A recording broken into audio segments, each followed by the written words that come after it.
Hey, what's going on, guys? It's Vinnie here, and today I'm going to show you how to fix a broken wheel stud or hub bolt on a 2018 to 2021 Subaru Crosstrek. Just want to show you guys exactly what I'm talking about. When you mount your wheel onto the vehicle, there's the 5 studs that actually holds the lug nuts, which holds the wheel onto the car. And sometimes if they're not put on correctly or they're stripped, they'll end up snapping, and they snap inside of the lug nut like so.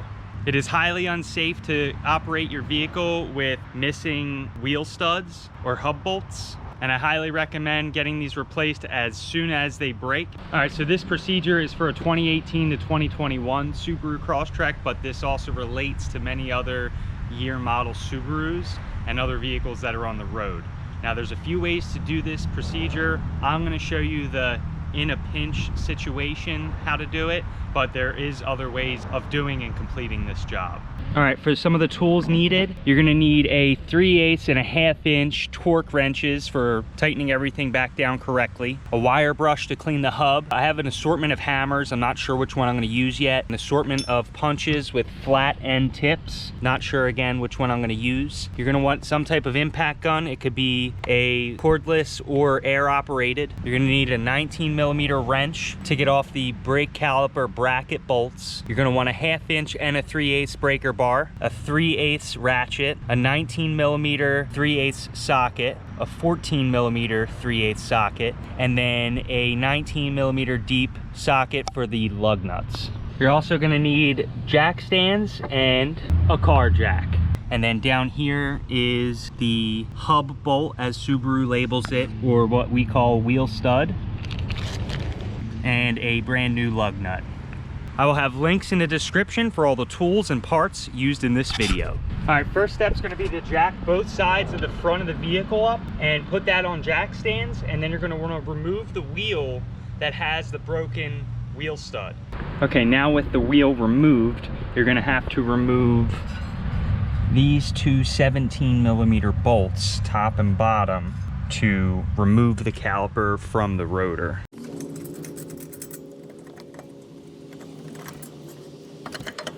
All right, and with that removed, you can set that off to the side. I already have all these bolts loose. I just wanted to do that to speed this up. And now typically your rotor will be stuck onto the hub. All right, next what you can do is put a lug nut on one of the studs, and then you're gonna get a hammer and bang it right about here. You wanna hit it on this top hat part of the rotor. You do not wanna hit over here where the brake pads sit on the rotor, because you will damage the rotor. So you can tap it here on both sides, tap it around, and that should free up your rotor. Then you can remove the lug nut and remove the rotor. All right, so we have 4 good studs and then 1 stud that's snapped. And to remove these, if you look up top around the back, this is where they are. And like I said in the beginning of the video, there's a lot of ways you can do this. A lot of people will remove this whole hub. They got to take out this bolt, pull the axle back out, and you can then free up this hub to then like take it out on a bench and do this. But if you're in a pinch and you don't have the tools or the time to do all of that, there is another option. All right, and since we jacked both front wheels up off the ground, that means this hub should be able to spin freely. So what you're gonna wanna do is get your broken wheel stud and put it on the left side, right around this location. Just try to give you guys a good view of this. And to remove it, you're gonna bang right on it, right on the front of it with a hammer, and it should pop right out the back. I already did this, but just to show you, you would get a hammer and bang it straight in like that, which should release the stud from the hub. Once that's done, you should be able to slide it right out the back, and here you can see the broken wheel stud. All right, and here is our new wheel stud. I'll have the part numbers down in the description, as well as links in the description for all the parts and tools used in this video. We're gonna do a quick side-by-side comparison. So this is your broken stud, and here is the new wheel stud.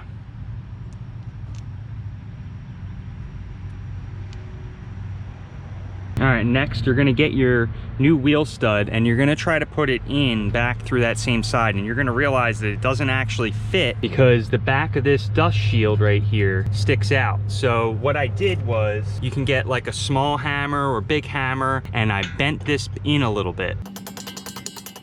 just like that. Now, this is not the correct way to do it, but you can do it this way if you're in a pinch. So once that is bent back like that, you'll be able to get your new wheel stud and slide it right into position. And what I want you guys to notice on these wheel studs is they're held in by these like splined grooves right here. And these grooves right up along here, they fit right into the grooves that's in the hub.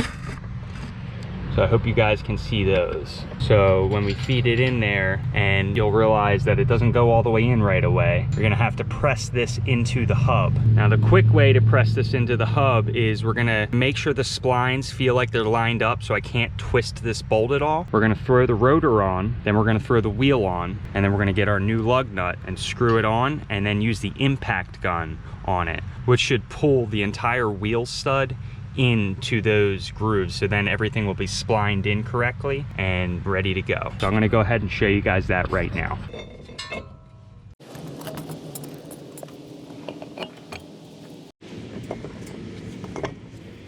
All right, so you're going to put all the other lug nuts on first. And I would always recommend doing this by hand because you do not want to cross thread the lug nuts on a wheel stud, because then you'll have to do this process again on another one. All right, once all the other lug nuts are started by hand, you can gently put them on with an impact gun. The key here is to suck the rotor and the wheel up straight onto the hub, so then we can mess with the new wheel stud that we just put in and get that all tightened up. So I'm gonna do this in sort of a cross pattern. We're gonna go down here, up, down, over, and we're gonna keep doing it in that pattern so we can try to get this on evenly. All right, now with those 4 lug nuts on, you can see this stud kind of slid back. So what I'm gonna do is actually reach behind the wheel and feel for it and try to push that in. Okay, so now it's sticking far enough through where I can get a lug nut on it. I'm gonna keep my left hand on the back side of the wheel stud to hold it from moving, and then use my right hand to screw the lug nut onto the wheel stud. I'm gonna screw this in by hand until it stops. Now I'm gonna keep my left hand on the back of the wheel stud to ensure that the splines do not move. And I'm going to put my 19mm socket onto this lug nut and gently screw it in. Like that, and that will start to pull the stud into the splines. Now that I can ensure that the wheel stud did not spin, I'm gonna go a little further, and it's gonna continue to pull that wheel stud in tight. All right, now my socket's no longer spinning, so I'm gonna stop there. We're gonna take all the lug nuts off, and then we're gonna look behind the hub to check and make sure that this wheel stud is fully seated into the hub. All right, and then after you use the impact gun on it, that should have pulled the wheel stud all the way in.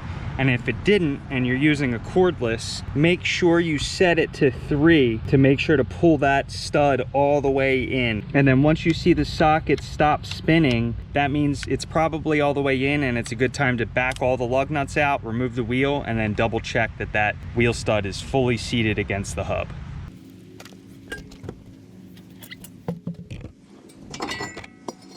All right,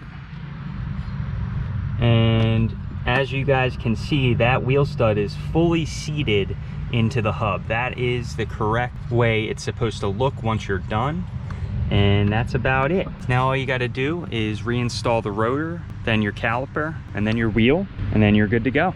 And the torque specs for these 17mm bolts is 99 foot-pounds of torque. The lug nut torque spec is 90 foot-pounds of torque. And then for whatever reason, if you removed these 14mm bolts out of the caliper, the torque specs for those is 20 foot-pounds of torque. All right guys, and that's about it. That's how you replace a broken wheel stud or hub bolt on a 2018 to 2021 Subaru Crosstrek. If you guys have any questions, leave them down in the comments. I will get back to you. If this video helped you guys out, please leave me a like. And if you're looking for more of this kind of content, then hit that subscribe button, because there'll be plenty more videos coming your way. Appreciate you guys sticking around for this one, and I'll see you in the next one. Have a good one.